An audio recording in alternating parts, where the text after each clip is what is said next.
mensaje de hoy lo he llamado Tuve envidia. ¿Tuvo envidia alguna vez? Yo sí. A ver, ¿quién más se anima a levantar la mano? Me salvé.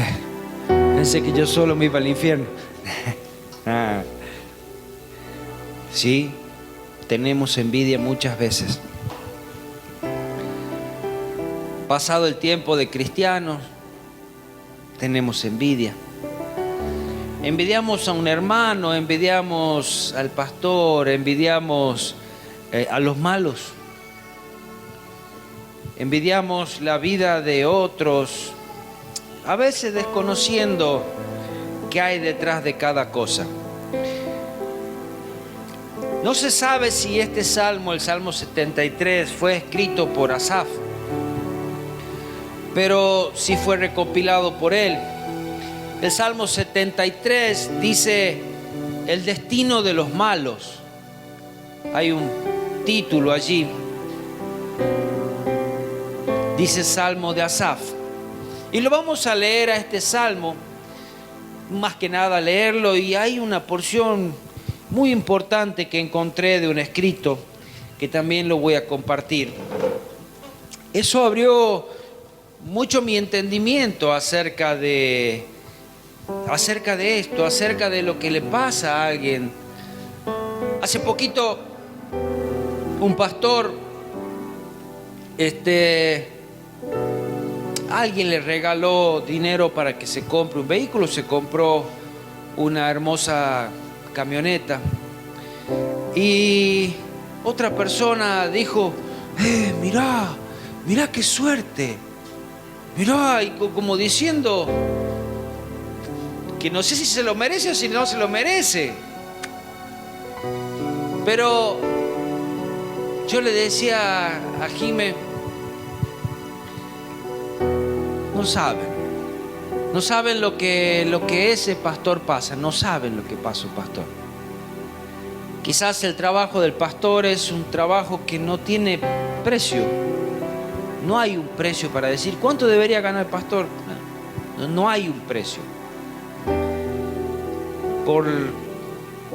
Porque no se puede cobrar algo espiritual. Porque no se puede ponerle un precio. Pero, bueno, le habían regalado esta camioneta. Y yo decía, detrás de todo el otro que miraba con envidia a este regalo, yo después de tiempo, quizá poquito tiempo de estar acá, digo, se lo merece. Y es más, quizás es poco. Hasta posiblemente no llegue a disfrutarlo por el mismo trabajo en la iglesia. Quizás lo va a tener ahí, va a decir, tengo, pero su corazón está en su trabajo, en la iglesia, en servir al Señor. Y Dios no le va a hacer faltar. Pero casi simultáneamente, su hija, luchando con la vida, luchando con la muerte, para poder vivir. Ese es el sufrimiento de un pastor. Vayamos a este salmo. Eso me inspiró también a poder hablar acerca de esto, leerlo más que nada. Dice, ciertamente bueno es Dios para con Israel, para con los limpios de corazón. Así empieza. Dios es bueno con aquel que es limpio de corazón. En cuanto a mí, casi se deslizaron mis pies, por poco resbalan mis pasos. ¿Qué me pasó en algún momento? ¿Qué miré yo? ¿Qué pensé? Que casi me deslizo, que casi me voy del camino. Porque tuve envidia de los arrogantes viendo la prosperidad de ellos. ¿Cuántas veces hemos dicho, mirá este que es un sinvergüenza, la plata que tiene, el negocio que hace le sale bien, todo le va bien, le crece el pasto, le crecen los árboles, las naranjas son así de grandes y tantas cosas, mira el auto que tiene, parece que todo es prosperidad. Porque tuve envidia de los arrogantes viendo la prosperidad de los impíos. Porque no tienen congoja por su muerte, pues su vigor está entero. Esto es lo que parece. No pasan trabajo como los otros mortales, ni son azotados como los demás hombres. Yo soy cristiano y voy de sufrimiento en sufrimiento. Voy de pérdida en pérdida. Todo lo que arranco no lo puedo terminar, no me sale bien. Dice, no pasan trabajo como los otros mortales, ni son azotados como los demás hombres. Por tanto, la soberbia los corona y se cubren de vestidos de violencia. Aquel que las cosas le salen bien, lo que emprende le sale bien, se van haciendo poderosos en dinero, son intocables, son soberbios. Vestidos, dice, cubren de vestidos de violencia. Los ojos se les saltan de gordura, logran con creces los antojos del corazón. Lo que se proponen lo logran. ¿Y yo que voy a la iglesia? ¿Y yo que oro? ¿Y yo que canto? ¿Y yo que sirvo al Señor? Ni la bicicleta puedo inflar. Se mofan y hablan con maldad de hacer violencia. Hablan con altanería, ponen su boca contra el cielo y su lengua pasea la tierra. Aún blasfeman contra Dios, hablan mal de Dios. Por eso Dios hará volver a su pueblo aquí y aguas de abundancia serán extraídas para ellos. Y dicen, ¿cómo sabe Dios? ¿Y hay conocimiento en el Altísimo? He aquí estos impíos, sin ser turbados del mundo, alcanzan riquezas. Yo los vi. ¿Usted también? Lo vemos todos los días alrededor nuestro. Y parece que son intocables.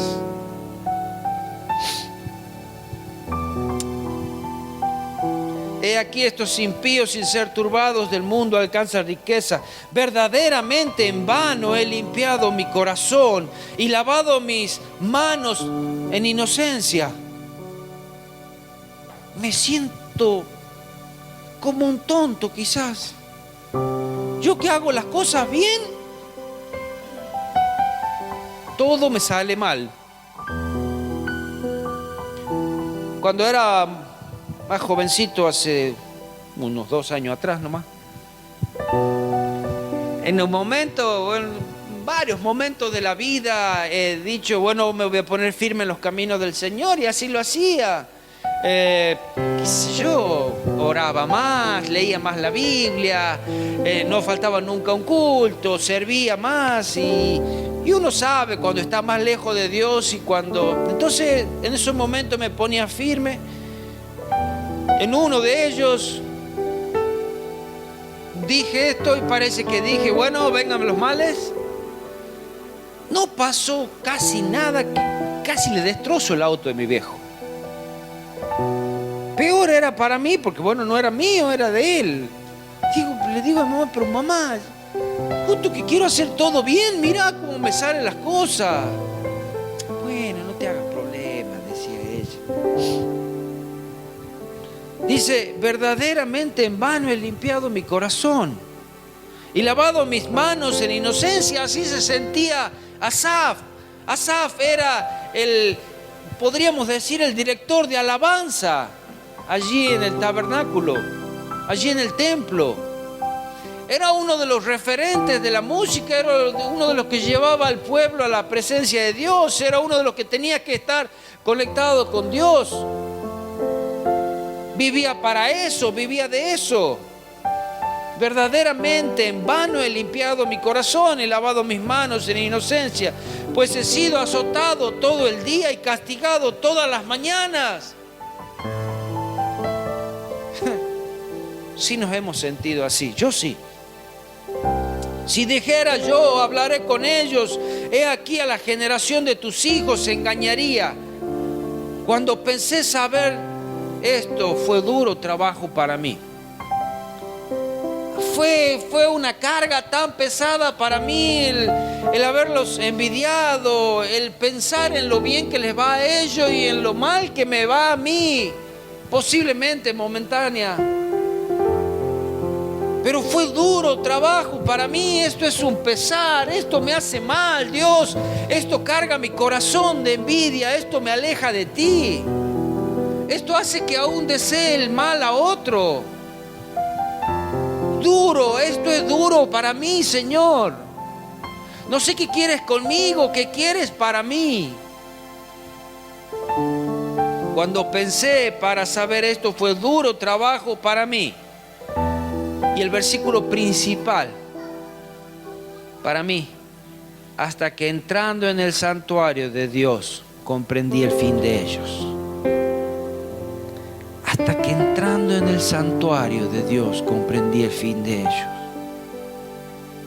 Hasta que pude acercarme a ti, abrir mi corazón, orar y entrar en esa relación íntima contigo, y donde yo puedo descargarme aún de lo que llevo, de lo que pienso, y tú me hablas. Hasta ese momento todo esto era un pesar, una carga, una molestia. Hasta que entrando en el santuario comprendí el fin de ellos. Comprendí. Esta palabra comprendí. Encontré una historia que se la voy a leer. Esta historia cuenta aún de 4 historias más, de 4 etapas, donde cada una tiene un desenlace y podemos quizás entender un poquito acerca de cómo Dios trabaja. Dice, existe una famosa historia de la providencia en Bradwardine con referencia a esto. Cierto ermitaño, un ermitaño es una persona que vive sola, que vive alejada, que aún puede dedicar su vida a la oración. Así era este hombre, posiblemente parecido a la historia de Asaf, de cómo se encontraba Asaf. Entonces, dice, se sentía tentado y totalmente insatisfecho respecto a la providencia de Dios. No somos los únicos. No fue Asaf el único loco. No fue este ermitaño el único loco, sino que a nosotros también nos pasa, a mí por lo menos. Totalmente insatisfecho respecto a la providencia de Dios. Y resolvió ir andando de lugar a otro hasta que pudiera hallar a alguno que le satisfaciera. Pronto se le unió un ángel en forma de hombre. Y fue caminando con él, este ángel, con el ermitaño, contándole que era un enviado de Dios para satisfacerle respecto a su duda sobre la providencia. Dios había enviado a este ángel para que camine junto a él, para enseñarle acerca de la providencia. Podríamos decir, volviendo a las palabras de Asaf, hasta que entrando en el santuario de Dios, comprendí. Dios le abrió la mente. Dice, la primera noche se alojaron en la casa de un santo varón y pasaron el rato en pláticas sobre cielo y la alabanza a Dios, y disfrutaron mucho y con gran sentimiento de libertad y de gozo. Encontró con un gran hombre de Dios, hablaron sobre la alabanza y sentimiento de libertad, gozo. A la mañana, dice, cuando partieron, el ángel se llevó consigo una gran copa de oro de la casa de este hombre. Por la noche llegaron a la casa de otro santo varón, el cual les dio la bienvenida muy contento y se gozó con su compañía y discursos. El ángel, sin embargo, al partir mató a un niño en la cuna. Cosas incomprensibles, ¿no? Que era su único hijo. Era la niña de los ojos de su padre. que no había tenido hijos durante muchos años. El tercer día por la noche llegaron a otra casa donde se les recibió tan bien como en las otras. El dueño de la familia tenía un mayordomo a quien tenía gran estima y les manifestó lo contento que estaba poseyendo un servidor tan fiel. Al día siguiente el padre de familia ordenó a su mayordomo que los acompañara parte del camino para guiarles. Y cuando pasaron sobre un puente, el ángel dio un empujón al mayordomo, que cayó al río y se ahogó. La última noche llegaron a la casa de un hombre impío. Los 3 primeros habían sido hombres, varones de fe, justos. Ahora llegó a la casa de un hombre impío, donde los agasajó con toda clase de diversiones impropias. El impío, ¿qué otra cosa sabe hacer que eso? Pero el ángel por la mañana le dio la copa de oro. Habiendo hecho esto, el ángel le preguntó al ermitaño si entendía todas aquellas cosas. Le contestó que sus dudas sobre la providencia habían aumentado. En pocas palabras, entiendo cada vez menos a Dios.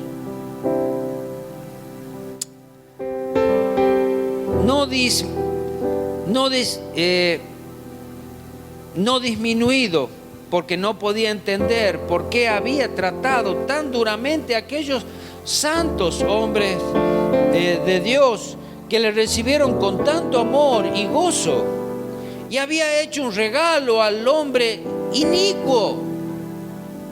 A aquellos que lo habían recibido bien no le fue bien, pero a este inicuo le dio un regalo todavía, que los había tratado indignamente. El ángel le dijo: voy a explicarte todas estas cosas. En la primer casa donde fuimos, el dueño era un varón santo, pero el beber de aquella copa cada mañana, siendo demasiado grande, le ponía en condiciones impropias para sus santos deberes. Y aunque él no se daba cuenta, los demás sí. Así que le quité, puesto que es mejor para él perder la copa de oro que su templanza. Hay cosas que nos suceden porque Dios nos está preparando para algo mejor. El beber de esta copa a él le hacía quitar su templanza, posiblemente aumentar su ira, cosa que él no se lo daba cuenta, los otros sí se daban cuenta. Dios se lo quitó. ¿Dios estaba obrando mal? No. A la vista de este ermitaño sí, pero Dios sabía lo que hacía. El dueño de la casa en que pasamos la segunda noche era un hombre entregado a la oración y a la meditación, y pasaba mucho tiempo en sus deberes sagrados, y era muy generoso con los pobres, en tanto que no tenía hijos. Pero tan pronto tuvo uno, se encariñó con él y pasaba el tiempo jugando con él, de modo que descuidaba por completo sus antiguos ejercicios sagrados y daba muy poco a los pobres, pensando que nunca dejaría bastante para su hijo. Por tanto, me llevé a su hijo al cielo y le dejé a él que sirva mejor a Dios en la tierra. ¿Cuán ciegos somos? Señor, dame un hijo. Quiero un hijo.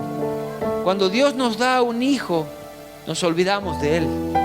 Señor, dame salud para poder trabajar o para poder servirte. Cuando Dios nos da salud, la utilizamos para nuestros vicios, la utilizamos para nuestros goces terrenales. Señor, dame un trabajo, necesito un trabajo.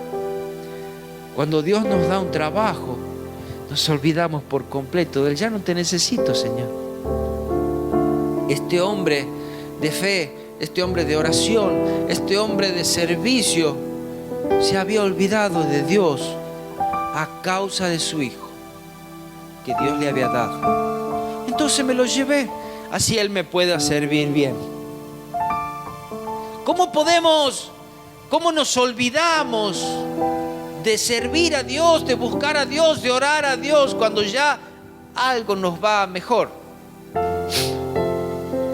Dios le hubiese quitado su hijo si Él no se olvidaba de esa vida de oración. No. Ese ejemplo. El mayordomo a quien eché al río había planeado matar a su amo la noche siguiente. Señor, pero ¿por qué me robaron el auto? Posiblemente te ibas a matar mañana con ese auto. Señor, ¿por qué ahora el colectivo no viene? Se retrasó. Señor, ¿por qué perdí el trabajo? Tantas cosas pasan en los trabajos, tantas cosas pasan en la ruta. Tantas pérdidas que tenemos que no sabemos el bien que Dios nos está haciendo quitándonos algo. Y en cuanto al hombre inicuo, escuche muy bien esto. A quien le dio la copa de oro no había de poseerla en el otro mundo. Lo que Dios le había dado se lo dio, porque no lo va a poseer en el otro mundo. Iba a tener solamente goces terrenales, no iba a vivir una eternidad. Escuche, y esto es más grave. Lo que se le di en lo cual después de todo va a ser un lazo para él. O sea que aquellos que gozan de grandes riquezas y vida placentera y viven perdidamente, no es para su bien, es un lazo que los va enredando cada día más en las cosas del mundo, e imposible llegar a Dios después quizás. Va a ser un lazo para él, porque siendo un hombre sin moderación, dispuesto a la inmundicia, vale más que sea aún más inmundo. Dice la Biblia, el que sea inmundo, hágase más inmundo. ¿Te gusta la inmundicia? Gozá de la inmundicia. No hay manera de vivir en dos caminos. No hay manera de ser tibio. O eres frío o eres caliente. Dispuesto a la inmundicia vale más que sea aún más inmundo. La verdad de esta historia no puede afirmarse, dice. Pero la moraleja es buena, porque nos muestra que Dios es un Padre indulgente con los santos a quienes más aflige, y que cuando pone a los inicuos en las alturas, estas son rebaladizas y su prosperidad es su ruina. No podemos juzgar a Dios por lo que Él hace. Cuando tú has entregado tu vida a Dios, tienes que saber que todo lo que suceda es para bien. Es porque Dios está formando algo en ti, te está sacando algo que te va a molestar. Está formando ese hombre, esa mujer de Dios que Él quiere. Nos acostumbramos a renegar por todo lo que nos pasa, cuando deberíamos agradecer. Cuando deberíamos seguir agradeciendo a Dios, poniendo en alto y decirle gracias porque no fue como yo quise. Gracias por lo que me sacaste, gracias por lo que me quitaste. Ayer estuvimos enterrando a la hermana Sabina, quizás algunos la conocieron. La cuestión, pensando en esta mujer, posiblemente en su vida la he visto casi con la misma ropa, podríamos decir. Pero hay algo que podríamos decir que es casi incomparable. Una vida de amor, una vida de servicio. Si le preguntamos a cada uno de sus hijos, de sus nietos, vivió por ellos y para ellos. Sus oraciones eran a favor de todos, de sus nietos, de sus hijos. Sufrió mucho, pero nunca dejó de agradecer a Dios. Y nunca dejó de poner a todo lo que había alrededor a Dios. Todo lo que tenía lo daba. Y dejó una marca aquí en la tierra. Cuando hay muchos que tienen muchas posesiones y se van y dejan solamente problemas, porque desde ahí en más hay una familia separada, dividida, hermanos que no se van a hablar nunca más a causa de la herencia, a causa de que uno se quedó con un pedacito de hilo más que el otro. Y eso lo vemos también. Qué importante es darle a Dios todo y que Él pueda usar nuestras vidas. Hasta que entrando en el santuario de Dios comprendí el fin de ellos. ¿Qué hay en este santuario? ¿Qué hay en este lugar? ¿Qué hay en este lugar aún espiritual? ¿Qué hay en este lugar que nos congrega? Salmo 84:4 dice: bienaventurados los que habitan en tu casa, perpetuamente te alabarán. Es un lugar para agradecer a Dios, para alabarlo, para exaltarlo. Hay bendición en esto. Hay bendición en permanecer en su casa. Hay bendición en estar. Hay bendición en amar. No amar estas paredes, no es eso. Pero en amar al Dios ese que venimos a alabar juntos. En decir: hoy hay reunión, hoy estoy ahí yo. ¿Qué puedo hacer? ¿Cómo puedo ayudar? Bendición hay. Hay refugio en tiempos de dificultad. Isaías 37:1 dice: aconteció pues que cuando el rey Ezequías oyó esto, rasgó su vestido y cubierto de cilicio vino a la casa de Jehová. Dígame si cuando usted estuvo mal no se encontró de vuelta en el templo, no se encontró de vuelta en el lugar donde sabe que Dios lo había tocado, donde sabe que Dios había sanado su vida, donde sabe que es Dios el que está para abrazar. No sabía a dónde ir. ¿A dónde voy a ir? A la iglesia voy a ir.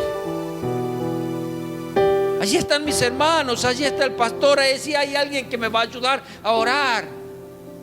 Pero es Dios quien lo va a tocar.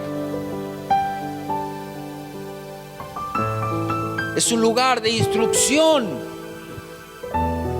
Miqueas 4:2 dice: vendrán muchas naciones y dirán: venid y subamos al monte de Jehová, a la casa del Dios de Jacob, y nos enseñará sus caminos y andaremos en sus veredas, porque de Sión saldrá la ley, de Jerusalén la palabra de Jehová. Quiero preguntarles algo: ¿cuántos días en la semana lee la Biblia? No me lo diga, Dios lo sabe. ¿Cómo cree que su vida va a ser instruida por Dios si no es la Biblia su instrucción? 1, 2, 3 días a la semana Dios da una guía, Dios da una instrucción. ¿Y los demás días qué comemos? ¿Aire? ¿O tenemos tan buena memoria que vamos masticando versículo por versículo de lo que habló el domingo el pastor? ¿Quiere que le diga algo? Lo que me pasaba a mí, yo no digo que a usted, ¿no? Muchas veces salía de la iglesia. ¿De qué habló el pastor? Eso me pasaba a mí. Ojalá que a usted no le pase, ¿no? Ojalá que a usted no le pase. Yo creo que si ustedes han ido a la escuela y que prestaban atención, igual como vienen acá y prestan atención, y después salen y leen de vuelta las citas, ¿verdad? Sí, bueno. En este lugar es un lugar de instrucción, de guía, de enseñanza. día que usted no está aquí en la iglesia, está en su casa. Pero en su casa tiene la Biblia. Así hay instrucción también. Amén. Este lugar, a veces nos ponemos a pensar, ¿por qué son los viejitos los que vienen a los cultos de oración? ¿Por qué son los viejitos los que no quieren faltar a ninguna reunión? O no viejitos, sino los más grandes, los mayores. En Lucas capítulo 2, versículo 37, allí se encontraba una viuda. Dice, era viuda hacia 84 años. Casi toda su vida fue viuda, pobrecita. Y no se apartaba del templo, sirviendo de noche y de día con ayunos y oraciones. ¿Sabe cómo Dios aprecia a estas personas que pueden dar aún su vida a la oración? Porque cuando tú comienzas a orar, tú tienes esa costumbre de orar, yo te voy a decir una cosa, vas a empezar orando por ti. La cuestión que a los 2 o 3 minutos de tu oración se van a terminar las peticiones por ti, por tu vida. Pero ya vas a tener que empezar a pensar en tu señora, en tus hijos, después en el trabajo. Y ya se va a terminar también eso. Ahora, ¿por quién voy a orar? Y voy a empezar a orar por un vecino, voy a empezar a orar por el hermano de la iglesia, por ese que se sienta a la par. Hasta que después cuando empieces a orar y pases más tiempo orando, no vas a orar por ti. Vas a orar siempre por otro. Vas a poner tu vida por otro. Vas a poner tu tiempo por otro. Y eso es lo que Dios también quiere. ¿Sabes cómo Dios ama a ese que da? Porque esto también es dar. Dar de tu tiempo, dar de tu clamor, dar tu vida por otro. En interceder, en decir, Señor, por favor, ten misericordia de mi hermano, de mi hermana, de mi padre, de mi madre, de aquel de la iglesia, del pastor. Ten misericordia, Señor, dale palabras. Que pueda solucionar las cosas en sus casas, que sus hijos puedan aprobar en la escuela, que mi hermano que anda buscando trabajo pueda conseguir uno, que aquel que está enfermo sea sanado, que me contaron de aquel que está en el hospital, que Dios lo levante, lo sane. ¡Ey! Nos hacemos hombres y mujeres de oración. Practíquelo. Versículo 18 del Salmo 73, y ya leo la última parte. Ciertamente los has puesto en deslizaderos. ¿A quién? A aquellos impíos que él veía como que vivían en la gloria. Estaban puestos en deslizadero. Su vida iba derecho a la perdición, al infierno. En asolamiento los harás caer. Al comienzo el salmista dice, en cuanto a mí, casi deslizaron mis pies. Perdóname, Señor, porque yo había mirado con envidia a estos hombres. Pero veo cómo vienen en picada sus vidas. Y yo estaba ahí también. Yo quería eso. Cómo han sido asolados de repente, perecieron, se consumieron de terrores. Como sueño del que despierta, así, Señor, cuando despertares menospreciarás su apariencia. Se llenó de amargura mi alma y en mi corazón sentía punzadas. Tan torpe era yo, no entendía. Era como una bestia delante de ti. Perdóname, Señor, porque soy un cabeza dura. Me fijo en todo lo que me fijo en el otro, tengo envidia del otro, pero no veo lo que tú haces por mí. No veo que su vida, la vida de ellos es perdición y yo la envidio. No veo que ellos se van directo al infierno y yo estoy envidiando eso, Señor. Cuando tú tienes para mí la vida eterna, cuando tú tienes para mí gloria. Tan torpe era yo que no entendía. Y si podemos volver al versículo 17, hasta que entrando en el santuario de Dios comprendí el fin de ellos. Me imagino que ahí lo hubiese puesto de vuelta. Con todo, yo siempre estuve contigo, me tomaste de la mano derecha. ¡Qué diferencia! Gozar de todos los placeres del mundo sin Dios, a que haber pasado posiblemente momentos difíciles. Con todo, siempre estuviste conmigo. Me tomaste de la mano derecha, me has guiado según tu consejo y después me recibirás en gloria. ¿Qué importa lo que pasemos en esta vida si la vida eterna nos espera a Él? ¿Qué importa que el otro tenga auto, camioneta, casa, vacaciones, pueda derrochar plata, vicios? ¿Qué importa? Él se la verá con Dios.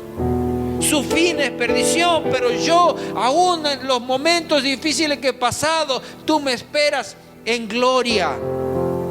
Mi carne y mi corazón desfallecen, mas la roca de mi corazón y mi porción es Dios para siempre.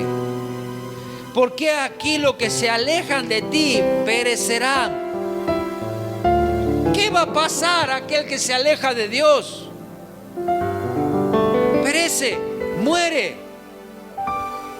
No me vengan con que aquel que ha hecho la oración de salvación es salvo. No, se aleja, se olvida de Dios, se pierde y se va al infierno. Porque aquel que realmente hizo esa oración no se aleja. Pasar por una iglesia no te hace salvo. Entregar tu vida a Dios sí te hace salvo y vivir esa vida. Porque aquí los que se alejan de ti, ¿qué significa que se alejan de ti? Que estuvieron en ti. O yo estoy errado o la Biblia está errada. Tú destruirás a todo aquel que de ti se aparta. Hay versículos que a veces lo queremos sacar de la Biblia, ¿verdad? Pero he visto personas que han pasado por iglesias, nunca han sido felices en su vida. Ni siquiera han tenido prosperidad. Miren lo que les digo. Han sido tibios. Aún en el mundo han sido tibios.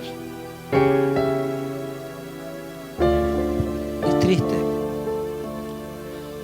Pero en cuanto a mí, el acercarme a Dios es el bien. He puesto en Jehová el Señor mi esperanza para contar todas tus obras. En cuanto a mí, el acercarme es el bien. He puesto en Jehová el Señor mi esperanza para contar todas tus obras. No dice que vamos a ser perfectos en el camino del Señor. Vamos a equivocarnos, pero mientras que estemos tomados de su mano, a veces vamos a resbalar. Pero allí el Señor te levanta de nuevo. Camina, camina. Pero Señor, he pecado. Confiesa tu pecado, yo te perdono. Para eso murió Jesucristo en la cruz. Para eso su sangre preciosa nos limpia de todo pecado. Señor Jesús, gracias te doy.